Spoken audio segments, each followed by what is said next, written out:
In light of calls for his resignation, Wisconsin Ethics Commission Administrator Brian Bell wants to clear his name. Rose Schmidt is here to tell us what he's asking the commission to do. Rose?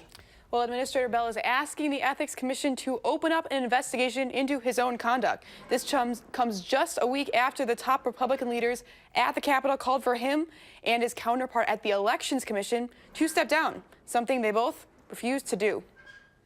A week after a letter calling for his resignation, Wisconsin Ethics Commission Administrator Brian Bell is speaking out.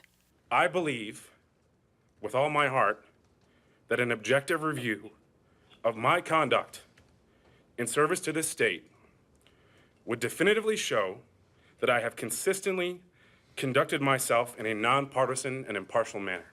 Last week, Assembly Speaker Robin Vos and Senate Majority Leader Scott Fitzgerald sent letters to both Bell and Elections Commission Administrator Mike Haas, calling for their resignations over concerns about partisan influence while they worked for the former Government Accountability Board.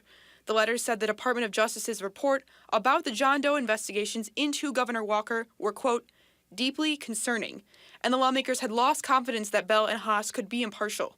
I sat down with Speaker Vos earlier this week. I think if either side has a concern that there's a potential bias, we want to make sure we acknowledge that. That's why I think having new people step forward will give us the confidence that we know the elections are being run fairly without any bias toward anyone. At an Ethics Commission meeting Friday, Administrator Bell asked his commissioners to open up an investigation into his conduct.